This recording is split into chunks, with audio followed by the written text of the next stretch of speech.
Hello students, आज हम लोग स्टार्ट करने वाले हैं नया टॉपिक जिसका नाम है लेवरेज एनालिसिस। आज हम लोग इस टॉपिक का इंट्रोडक्शन देखने वाले हैं। उसके बाद लेवरेज मतलब क्या, ये कंसेप्ट देखेंगे। उसके बाद टाइप्स ऑफ लेवरेजेस देखेंगे, कौन से टाइप्स के लेवरेजेस होते हैं। उसके बाद उनका फॉर्मूलाज देखेंगे और सम सॉल्व करके देखेंगे कि इन लेवरेजेस को किस तरह से सॉल्व किया जाता है।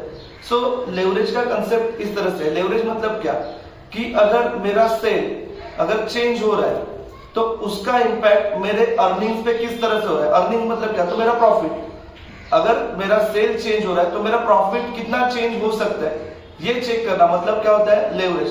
तो ये कंसेप्ट थोड़ा बेटर अंडरस्टैंड करने के लिए मैं आपको एक एग्जांपल देना चाहूंगा। सपोज मैं ट्यूशन चला रहा हूं जहां पे मेरे पास 20 स्टूडेंट्स है और हर एक स्टूडेंट मुझे 1000 रुपीज फीस पे कर रहा है। तो सपोज यहाँ पे हम लोग इस तरह से लेंगे, मेरा सेल हो रहा है, टोटल 20 स्टूडेंट्स 1000 रुपीज मुझे पे कर रहे हैं, तो टोटल मेरा मंथली जो सेल हो रहा है वो हो रहा है 20,000 का। और उस जो प्रीमाइसेस का रेंट है वो मैं मंथली पे कर रहा हूं 10,000 रुपीज का।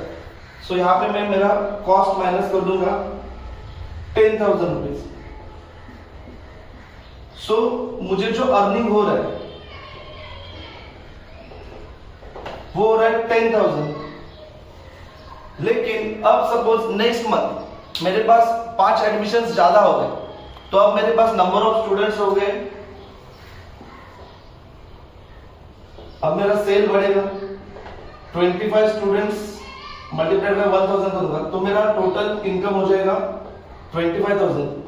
रेंट मेरा उतना ही रहने वाला है, तो यहाँ पे रेंट मेरा माइनस करूंगा मैं 10,000, तो मेरा इनकम होगा 15,000। जो मेरा अर्निंग्स है वो होगा 15,000 का। इसका मतलब देखो, मेरा जो सेल था यहाँ पे 20,000 था, यहाँ पे 25,000 हो गया, 25% मेरा सेल बढ़ गया, तो उसके वजह से मेरा जो अर्निंग्स है वो 50% बढ़ गया।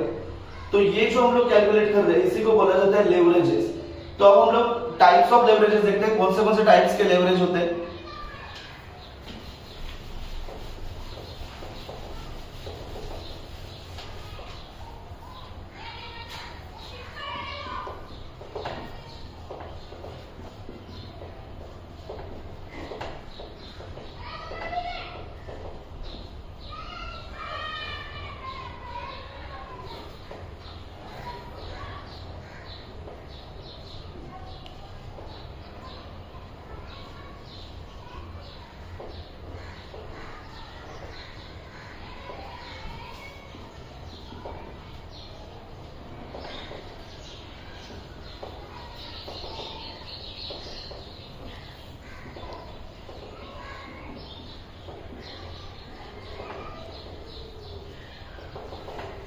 ओके, सो स्टूडेंट्स देखो, यहाँ पे 3 टाइप्स के लेवरेजेस होते हैं, operating leverage, financial leverage and combined leverage. ठीक है, सो यहाँ पे हम लोग देखेंगे ऑपरेटिंग लेवरेज। ऑपरेटिंग लेवरेज का जो फॉर्मूला है वो इस तरह से, operating leverage is equal to contribution upon EBIT। ये किस तरह से कैलकुलेट किया जाता है मैं आपको लेक्चर में आगे बताऊंगा किस तरह से इसको सॉल्व किया जाएगा। ठीक है, उसके बाद फाइनेंशियल लेवरेज। फाइनेंशियल लेवरेज का फॉर्मूला है EBIT अपॉन EBT। EBIT का मतलब होता है earning before interest and tax, and EBT का मतलब होता है अर्निंग बिफोर टैक्स। ये किस तरह से सॉल्व करना है मैं आपको आगे बताने वाला हूं लेक्चर में। उसके बाद कंबाइंड लेवरेज। कंबाइंड लेवरेज का फॉर्मूला होता है operating leverage multiplied by financial leverage. इसको हम लोग थोड़ा सिंप्लीफाई करके देखते हैं। ऑपरेटिंग लेवरेज का फॉर्मूला था contribution upon EBIT multiplied by financial leverage EBIT upon EBT। तो यहाँ पे EBIT अगर कैंसिल हो जाएगा तो अपना फॉर्मूला बनेगा कंट्रीब्यूशन अपॉन EBT। तो इस तरह से हमने तीनों लेवरेजेस को, तीनों टाइप भी पहचान लिया, 3 टाइप के लेवरेजेस और उनका फॉर्मूला हम लोग ने देख लिया। अब हम लोग इसका सम सॉल्व करके देखते हैं कि ये सम सॉल्व कैसे किया जाता है। ओके, सो स्टूडेंट्स, ये हमारा क्वेश्चन नंबर 1। देखो पहले क्या बोला है।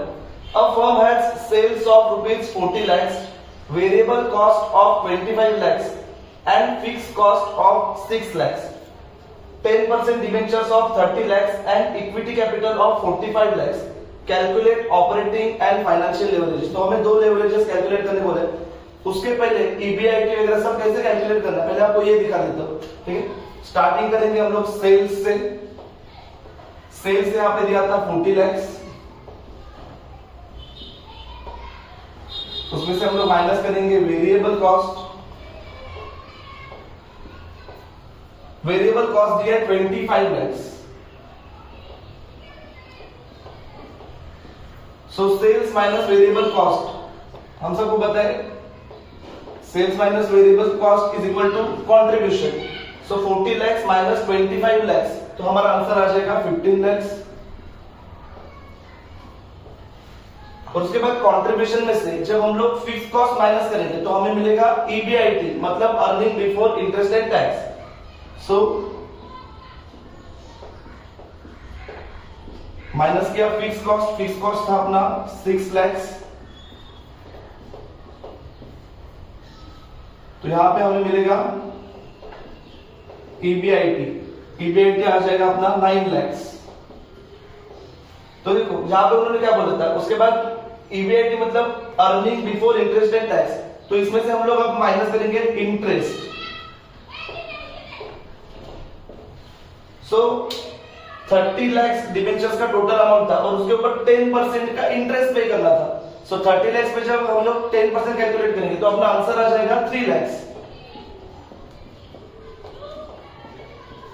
सो ये माइनस करने के बाद हमें मिलेगा EBT मतलब अर्निंग बिफोर टैक्स, तो ये हो जाएगा 6 lakhs।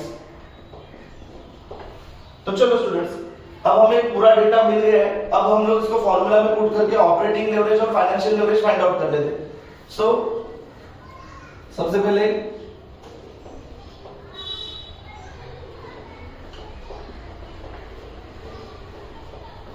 Operating leverage is equal to, operating leverage का फॉर्मूला हमें दिया गया था contribution upon EBIT।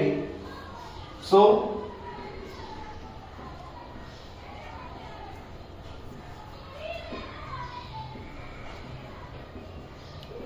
Contribution upon EBIT, तो कंट्रीब्यूशन यहां पे था 15 lakhs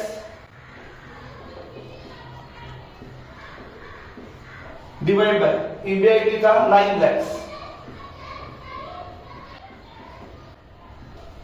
सो अगर हम लोग 15 lakhs को 9 lakhs से डिवाइड करेंगे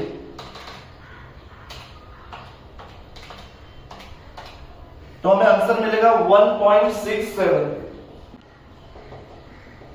इसका मतलब है कि अगर मेरा सेल 1 रुपीज से चेंज हो रहा है तो मेरा अर्निंग जो है वो 1.67 रुपीज से चेंज हो जाएगा। ये होता है लेवरेजेस का मीनिंग।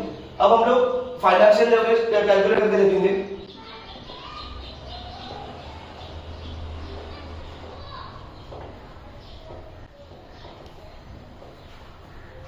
फाइनेंशियल लेवरेज का फॉर्मूला था EBIT अपॉन EBT। सो EBIT हमारा था 9 lakhs divide by EBT earning before tax था अपना 6 lakhs। So 9 lakhs divide by 6 lakhs अगर हम लोग करेंगे तो अपना आंसर आ रहा है 1.5। सो इस तरह से स्टूडेंट आज हम लोग ने देखा लेवरेजेस का कंसेप्ट और लेवरेजेस के फॉर्मूलास और उसके बाद लेवरेज किस तरह से सॉल्व किया जाता है। एक सम हम लोग ने सॉल्व करके देखा। नेक्स्ट लेक्चर में जब हम लोग मिलेंगे तो इसके कुछ और सम सॉल्व करके देखेंगे। मिलते हैं नेक्स्ट लेक्चर में।